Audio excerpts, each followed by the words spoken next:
Good day mga Lodi. Meron akong ipakita mga Lods ha. Isa itong Hyundai Ion. Nagdagdag ako ng auxiliary fan sa condenser ng aircon. Hindi ko sinabi na importante ito, pero nakakatulong ito. Kasi lalo na pag traffic, no? Sa city, traffic, tapos tirik na tirik yung araw. Nakakatulong ito mga Lods na mapalamig yung condenser. Yun. Kasi iba kasi yung lamig ng aircon kapag nagtumakbo yung sasakyan. Alam niya, pag tumakbo yung sasakyan, may hangin na pumasok dyan. Pag nakahinto, traffic, walang hangin, umaasa lang siya sa ito, yung fan dyan. Yan, yung fan dyan, umaasa siya dyan. Kaya nagdagdag ako ng isang auxiliary. Yan, dyan ko kunin itong screw. Tapos mayroon nakaabang itong butas, siguro dito ko siya ilagay. Yan. Hanapan natin ang bracket mga Lods. Tapos yan. Tapos itong dapat yung buga ng hangin papunta doon ha.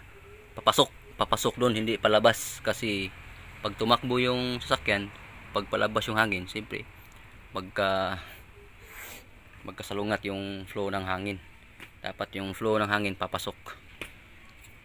Sinubukan ko kanina, pag ito yung supply na positive at ito yung negative, yung hangin pa ganun.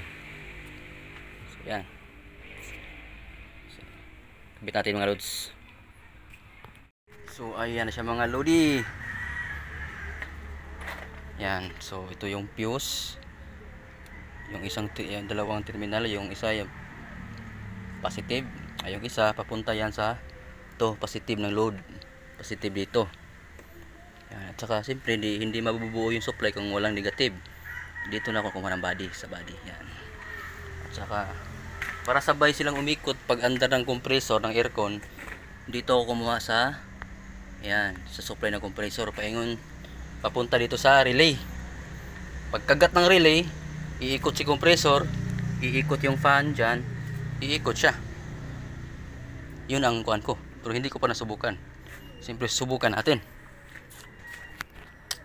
Okay ba? Ano bang kuhan? Tanggalin natin kamay malaglag. Okay. So punta rin natin mga Lods ha. Hindi muna tayo mag-aircon. Yan.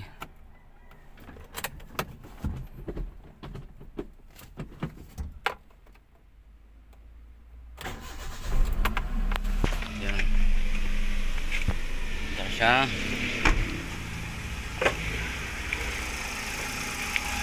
So kita yung mga Lods, hindi pa yun umandar. Yan o. Hindi pa yan umandar mga Lodi. Kaya dito ko nilagay yung relay at saka yung fuse para kung sakaling magka-problema ay madali kong mapalitan. Halimbawa masira, madali ko siyang mapalitan, no? Kaysa kung doon natin ilagay sa ilalim,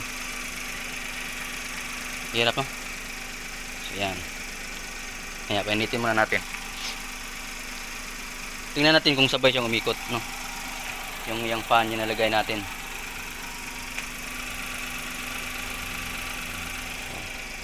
Subukan natin mag-aircon. Dali.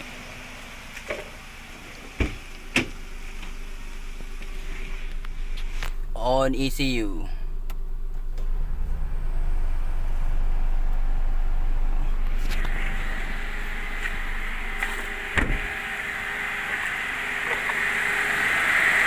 Ayun. Umikot mga Lodi. No? Sabay ka umikot.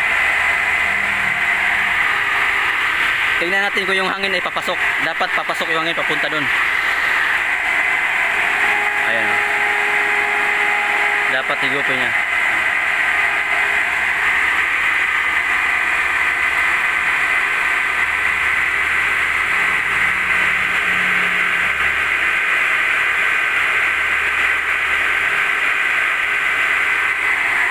So okay.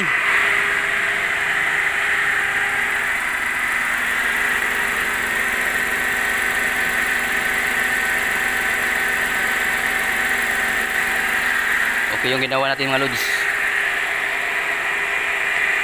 Pagpatay ng compressor, sabay siyang papatay.